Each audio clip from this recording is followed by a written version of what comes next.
మహబూబ్ నగర్ జిల్లాలో నిరుద్యోగులు నిరసనకు దిగారు. జిల్లా గ్రంథాలయం నుంచి మెట్టుగడ్డ వరకు ర్యాలీ నిర్వహించారు. కాంగ్రెస్ ప్రభుత్వం జాబ్ క్యాలెండర్ పేరుతో ఏడాదికి 2 లక్షల ఉద్యోగాల పేరుతో మోసం చేస్తోందని మండిపడ్డారు. ఈ నెల 20న ఇందిరా పార్క్ వద్ద జరిగే నిరుద్యోగ విద్యార్థి మహాగర్జన విజయవంతం చేయాలని పిలుపునిచ్చారు.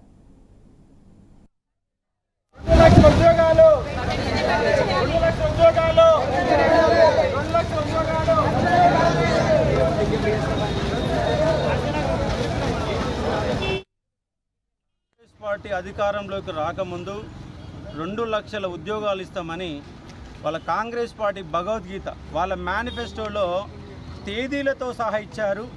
2 లక్షల ఉద్యోగాలు డిసెంబర్ 9లోకి ఇస్తామని. డిసెంబర్ 9 పోయి కూడా మళ్ళీ 6 నెలలు దాటింది, 18 నెలలు అవుతుంది. ఇప్పటి వారు వాళ్ళు ఇచ్చిన ఉద్యోగాలు కేవలం 5,000 ఉద్యోగాలు మాత్రమే ఇచ్చారు. మీ ఎన్నికలకు సంబంధించిన నోటిఫికేషన్లు ఎక్కడ ఆగడం లేదు.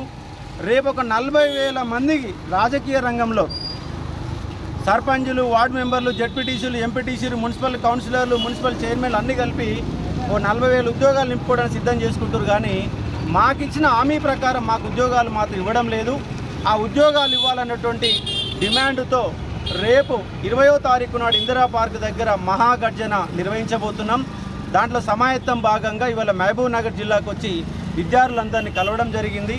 ఈ మహబూబ్ నగర్ జిల్లాలో కూడా 2 లక్షల ఉద్యోగాలన్న కాన్సెప్ట్తోని ఒక 10 నిమిషాల పాటు నిరసన కూడా వ్యక్తం చేశాం.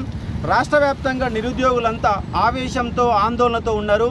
ఆవేశాన్ని కనుక మీరు కంట్రోల్ చేసే విధంగా ఉద్యోగాలు ఇవ్వకపోతే ఆవేశాలు మరింత పునరావృతం అయితే మీ ప్రభుత్వాలు కూలిపోతాయి. ఇక్కడ తక్షణమే 2 లక్షల ఉద్యోగాలు ఇవ్వాలనే డిమాండ్తో రాష్ట్ర వ్యాప్తంగా విద్యార్థులందరూ చైతన్యవంతం చేస్తున్నాం.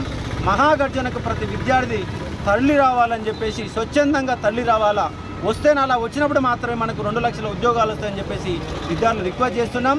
ప్రభుత్వం మొండి వైఖరి విడనాడి తక్షణమే 2 లక్షల ఉద్యోగాల సంబంధించిన నోటిఫికేషన్లు జారీ చేయాలా. అది మీరే చెప్పారు, తేదీలతో సహా చెప్పారు. కాబట్టి తక్షణం విడుదల చేయాలి.